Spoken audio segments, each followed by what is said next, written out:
नमस्कार विद्यार्थियों, GK by Jitendra कीचड़ यूट्यूब चैनल पर आपका स्वागत है।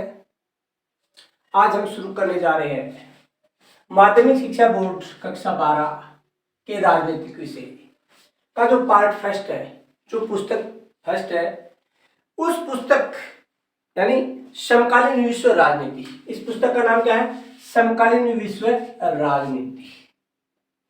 इसका आज जो पहला अध्याय है, शीत युद्ध का दोष, उसका पार्ट फर्स्ट आज हम शुरू कर रहे हैं। यानी आज से हम कक्षा 12 की राजनीति विज्ञान का सिलेबस है वो शुरू कर रहे हैं।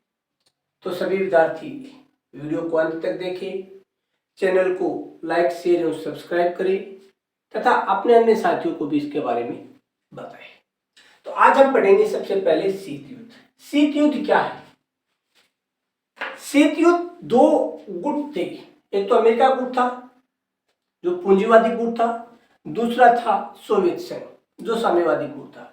उन दोनों गुटों में आपस में क्या था कि दोनों गुट थे, उन दोनों गुटों में आपसी तनाव था। उसी तनाव को क्या है? शीत युद्ध का नाम दिया गया था। यानी दोनों गुट अपनी अपनी शक्ति को बढ़ाने के लिए प्रयास कर रहे थे। किसी भी प्रकार से अन्य राष्ट्रों को अपने ग्रुप में शामिल करने के लिए क्या है, वो लगातार प्रयास कर रहे थे। उसकी ये जो तनावपूर्ण स्थिति थी, इसी तनावपूर्ण स्थिति को क्या कहा गया है? शीत युद्ध का नाम दिया गया है। तो इसकी डेफिनेशन कैसे होगी? यानी शीत युद्ध से अभिप्राय दो गुटों, एक गुट था पूंजीवादी अमेरिका गुट और दूसरा था साम्यवादी सोवियत संघ। दूसरा गुट था साम्यवादी गुट था, उसका नाम क्या था? सोवियत संघ, यानी रूस का गुट था। इन दोनों गुटों के जो आपसी संबंध थे वो क्या थे? उसमें कटुता थी। यानी दोनों गुटों के जो संबंध थे वो कटुतापूर्ण थे। यानी दोनों गुटों के जो संबंध थे उसमें क्या थी? कटुता थी। उसी का इतिहास है। यानी जो थे क्या थे? वो जो तनाव, भय व ईर्ष्या पर आधारित थे। एक दूसरे के प्रति तनाव था, एक दूसरे से भयभीत थे और साथ में एक दूसरे की से ईर्ष्या करते थे, उनको जलन थी आपस में। इसके अंतर्गत दोनों गुट एक दूसरे को नीचा दिखाने के लिए तथा अपने प्रभाव क्षेत्र को बढ़ाने के लिए प्रादेशिक संगठनों का निर्माण, सैनिक प्रबंध, आर्थिक सहायता, प्रचार, सैनिक हस्तक्षेप आदि का सहारा लेते थे। यानी किसी भी प्रकार से दोनों गुट है, सोवियत संघ और अमेरिका गुट, ये दोनों एक दूसरे को आपस में नीचा दिखाने का प्रयास कर रहे थे, एक दूसरे की शक्ति को कमजोर करने का प्रयास कर रहे थे। इसके लिए वो अलग अलग संगठन बनाने लगे। उसके लिए सैनिक प्रबंध, दूसरे देशों को आर्थिक सहायता देकर अपनी ओर शामिल करने लगे थे। ये थे शीत युद्ध का प्रमुख प्रकार। अब उसके बाद में एक अवरोध यानी रोक और संतुलन का भी एक तर्क दिया गया था। यानी एक तर्क था कि शीत युद्ध में इतनी भयंकर स्थिति उत्पन्न हो गई थी, उसके पश्चात विश्व युद्ध क्यों नहीं हुआ? दो गुट बन गए थे विश्व के, दोनों गुटों में दो महाशक्तियां थी, लेकिन उसके पश्चात भी विश्व युद्ध क्यों नहीं हुआ? इसका एक प्रमुख कारण क्या था? अवरोध, यानी रोक और संतुलन का जो सिद्धांत था वो इसका प्रमुख कारण था। यानी अगर कोई राष्ट्र दूसरे राष्ट्र पर आक्रमण करता है तो सबसे पहले उसे अपने अंदर झांक कर देखना होगा कि अगर हम इस पड़ोसी राष्ट्र को या दूसरे गुट पर हम परमाणु हमला करेंगे तो हमें भी इसका नुकसान होगा। कुछ न कुछ स्थिति में अगर हम किसी दूसरे गुट पर आक्रमण कर देंगे, उसका सब कुछ नष्ट करने की सोच लेंगे, लेकिन कुछ न कुछ ऐसे हथियार उनके पास शेष रहेंगे जो हमारी शक्ति को भी नष्ट कर सकते हैं। यानी अवरोध, रोक व संतुलन तर्क। अवरोध तर्क ने शीत युद्ध में संयम बरतने के लिए दोनों गुटों को मजबूर कर दिया था। यानी अवरोध तर्क था, उसके कारण दोनों गुट आपस में संयमित थे, यानी किसी प्रकार से वो युद्ध की ओर अग्रसर नहीं हो रहे थे।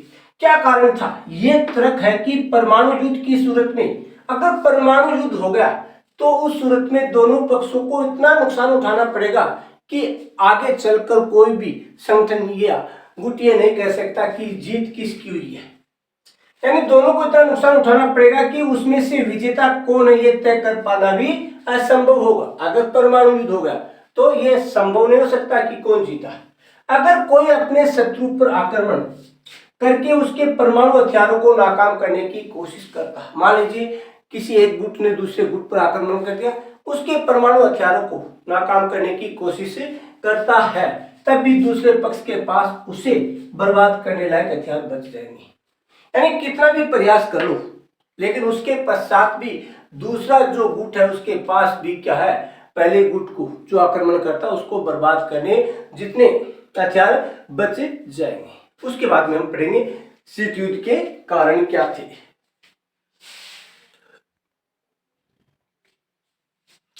उसके बाद में शीत युद्ध के कारण, शीत युद्ध के प्रमुख से 3 कारण थे। कितने कारण थे? 3 कारण माने गए। पहला कारण क्या है, अमेरिका ने क्या अणुबम बनाए थे, और अमेरिका ने उन अणुबमों की सूचना किसको नहीं दी थी? सोवियत संघ को नहीं थी, यानी रूस को नहीं थी। दोनों एक ही गुट के सदस्य थे, मित्र राष्ट्र के सदस्य थे, लेकिन अमेरिका ने रूस को यह भनक भी नहीं लगने दी कि उसने अणुबम बना लिए। इसके कारण क्या है, सोवियत संघ वो अमेरिका से नाराज हो गया था। दूसरा कारण सोवियत संघ की विस्तारवादी नीति। उसके बाद में सोवियत संघ ने क्या किया, अपनी जो राज्य विस्तारवादी नीति है उसको अपनाया, यानी साम्यवाद का प्रसार है विश्व में धीरे धीरे अन्य देशों में भी उसने शुरू कर दिया था। तीसरा, द्वितीय विश्व युद्ध के बाद अमेरिका व सोवियत संघ दोनों में महाशक्ति बनने की ओर लगी थी। जो द्वितीय विश्व युद्ध समाप्त हुआ 1945-1949, उसके बाद में दोनों राष्ट्रों में क्या है, महाशक्ति 1945 को हुआ था। 1945 के बाद में दोनों राष्ट्रों में महाशक्ति बनने की ओर शुरू हो गई थी। इसके कारण एक दूसरे के मुकाबले खड़े हो गए, जो शीत युद्ध का प्रमुख कारण बना था। यानी दोनों अपनी अपनी शक्ति का विस्तार करना चाहते थे, अपना साम्राज्य वो मजबूत बनाना चाहते थे। उसके बाद में शीत युद्ध का चरम बिंदु क्या था, जिसके कारण शीत युद्ध को ज्यादा प्रभाव सामने देखने को आया था, वो था क्यूबा मिसाइल संकट। यानी सोवियत संघ के द्वारा जो क्यूबा मिसाइल संकट की स्थिति उत्पन्न की गई थी, वो क्या था, शीत युद्ध का चरम बिंदु था। इसके बारे में हम अगली वीडियो में विस्तार से पढ़ेंगे क्यूबा संकट क्या है। उसके बाद में हम पढ़ेंगे कि जो द्वितीय विश्व युद्ध हुआ था उसमें जो 2 ध्रुवी राष्ट्र थे, 2 संगठन थे, ध्रुवी राष्ट्र और मित्र राष्ट्र, उसमें प्रमुख रूप से कौन कौन से देशों को शामिल किया गया था।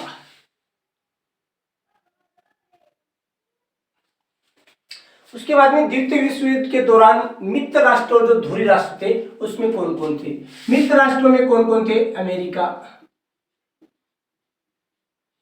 यानी विश्व की दोनों महान शक्तियां इसी में थी, अमेरिका, सोवियत संघ, सोवियत रूस या सोवियत संघ। उसके बाद में इंग्लैंड,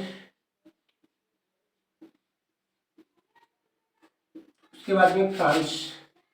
ये तो किसमें शामिल थे, मित्र राष्ट्रों की प्रमुख जो शक्तियां थी, जो प्रमुख राष्ट्र थे मित्र राष्ट्रों में। उसके बाद में तो ध्रुवी राष्ट्र थे, रोम, बर्लिन, टोक्यो, धुरी, रोम, बर्लिन, टोक्यो, धुरी। उसमें प्रमुख रूप से जर्मनी,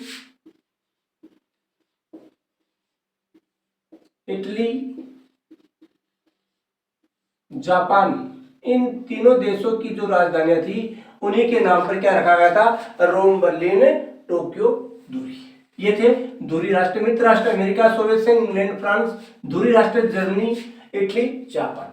उसके बाद में द्वितीय विश्व युद्ध के बाद में साम्यवादी विचारधारा का पोषक कौन था, तो सोवियत संघ था साम्यवादी विचारधारा का पोषक, सोवियत संघ ये साम्यवादी विचारधारा का पोषक था। और पूंजीवादी विचारधारा का पोषक कौन था, पूंजीवादी विचारधारा का पोषक था अमेरिका। अमेरिका था वो पूंजीवाद को बढ़ावा दे रहा था, और सोवियत संघ वो साम्यवाद को बढ़ावा दे रहा था। इस प्रकार से ये था हमारा पाठ संख्या फर्स्ट, जिसमें हमने शीत युद्ध के बारे में पढ़ा और अवरोध का सिद्धांत पढ़ा। उसके बाद मित्र राष्ट्र, ध्रुवी राष्ट्र, साम्यवादी विचारधारा के बारे में पढ़ा था। तो सभी विद्यार्थी वीडियो को ज्यादा से ज्यादा लाइक, शेयर एवं सब्सक्राइब करें। इसी के साथ जय हिंद, जय भारत, जय जय राजस्थान।